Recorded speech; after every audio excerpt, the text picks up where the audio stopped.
What if ChatGPT developed consciousness? If it's able, if it's first because of the people who were putting in the data for ChatGPT led to after people have done the research, YouTubers like Jen, and then there's like other professors who tested for political biases, and actually ChatGPT started left, but slowly as time progressed, specifically when Jen, the YouTuber, asked it something from a week ago, asked it one thing on asked about transgender rights, and it was far left. But then after a week, it was more to the middle. So it's actually shifting, which means it's learning and becoming less biased.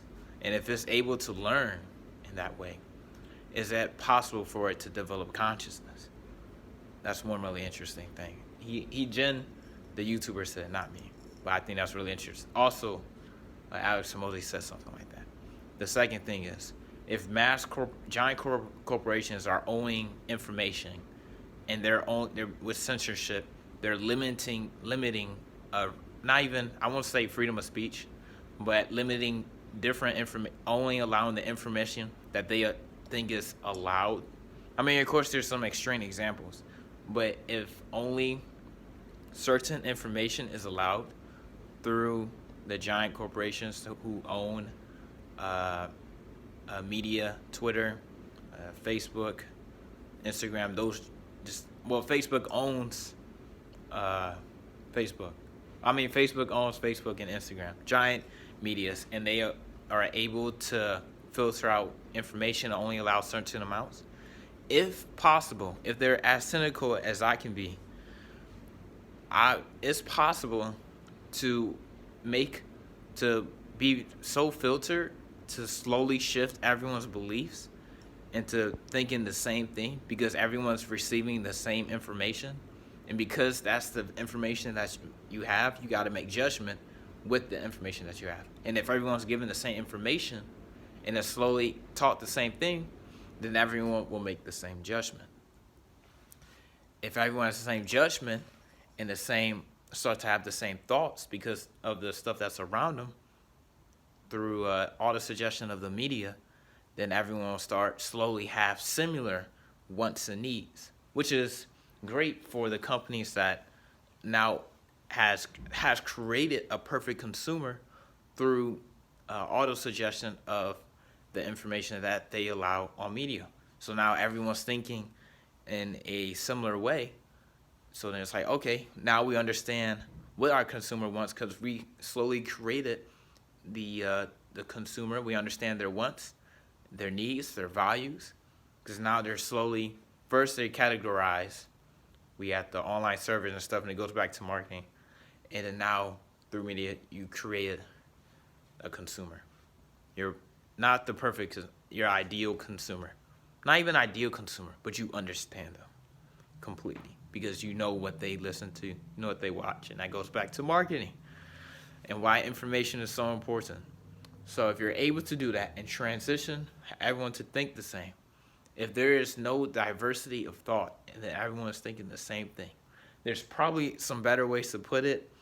And if I search it up and then some like wise, I'll say like Aristotle or Socrates or some philosopher, somebody, Jordan Peterson, maybe someone will have a better quote than this. And I'll probably search it up and be able to share it later on. But if everyone's thinking the same thing, there's no diversity in thought, then if everything is the same, then is there nothing? Ooh, that's a really bad way to put it. Well, not bad, but very confusing. Well, actually not broad. Broad is the word. Very broad. If there's no diversity of thought, and everyone's thinking the same way, and they think they're right, and they're thinking that they've done all the research, then what does that lead to? That leads, if there's no diversity in thought, and everyone's thinking the same thing, then you have a mass, just a mass of almost, if there's no diversity, no one different, everyone's the same, nothing's changed. There is no change. There is no, everyone becomes a school, like a school of fish. They become predictable. They become, become predictable, and they become quantifiable. They become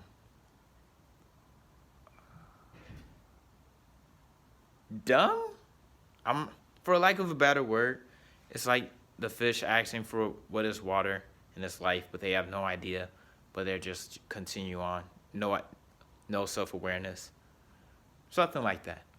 But man, that's when I'm really scared, because when I see information like Alex Hormozi is sharing, sometimes I wonder if it's illegal, because his information is so good and he can change people's lives. But with that much power of information, like governments, they could limit that, and then not even governments, but people who want to, because education, I'm learning, I always been taught, it's so powerful.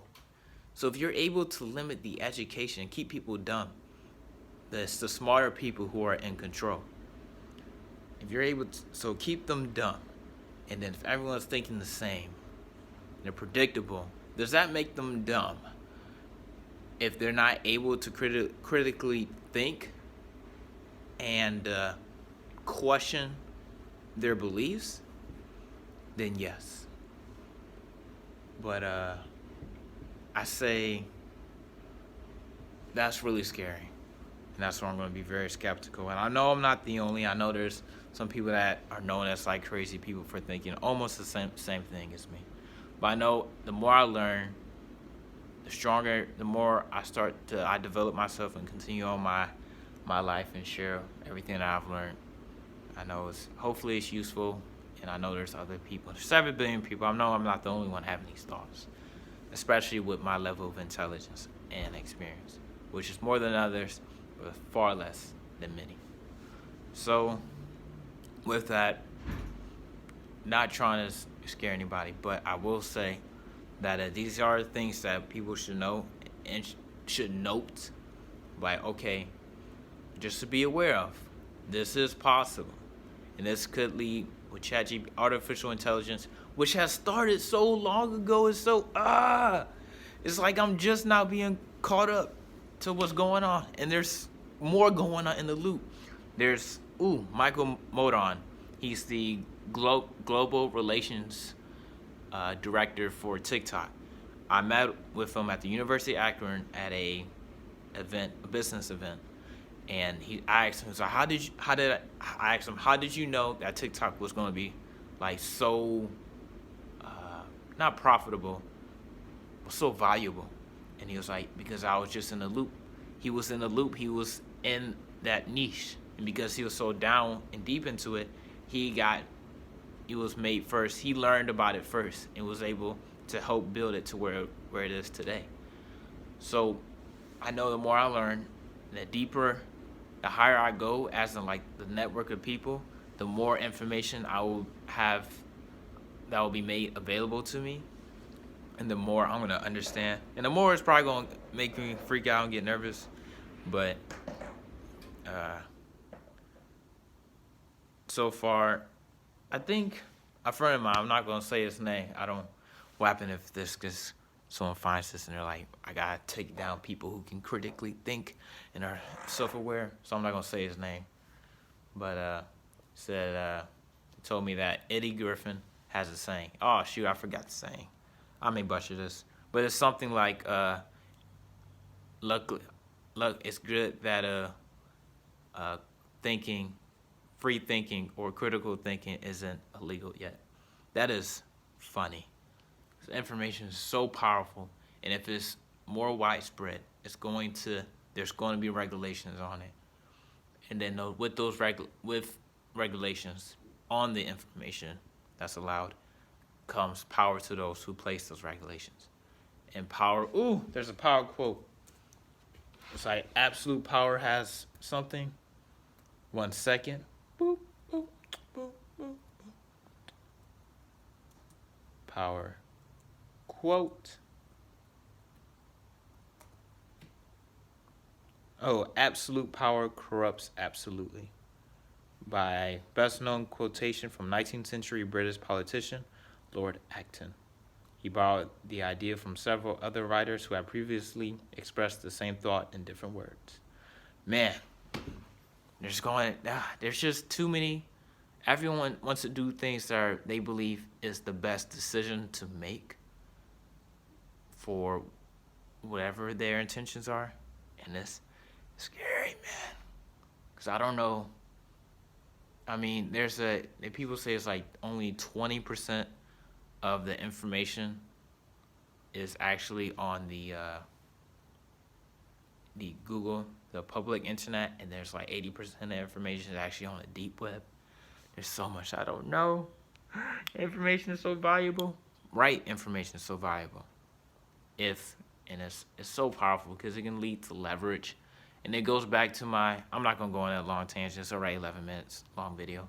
I'm going to post this because, hey, why not? And I'll be able to look back at it. But goes back to what I believe about billionaires being able to see a truer reality because they're able to see opportunities in places and things that regular people cannot. And it comes from their level of intelligence and wisdom and being able to apply it. And also it goes back to why people who are more educated usually make more money. And then also characteristic traits, which also I would consider as intelligence, because characteristic traits, those are learned, and then those can be applied. Which characteristic traits, character traits are also a very high leverage skill, but it's not classified as skill, but it's very high leverage. So that is all I got to say for right now, because I know whoever's watching is probably like, yo, when will this man stop talking? He already scared me. Or I may look back at it and be like, man, I just talked for a long time. But those are the main things I've thought about. It's getting late, 9:48. I got to get some sleep because I got to wake up. I'm trying to wake up early and be productive and learn. Be the best be the best that I can be. Mosey Nation, for whoever's watching it, or if nobody watches it, who cares? I'm going to watch it when I get older and then be able to reflect. No matter what, I wish everyone has a great day. For anyone who's wronged me, or anyone has helped me a lot, or anyone that's helped or wronged somebody else, I wish you a wonderful day, and I hope something good happens to you, because biologically, we all want the same things, and then it's just our experiences and the way we see the world as trying to shift it and change what we think is best. But we all want the same. Peace, love, happiness. So, that's it. Bye.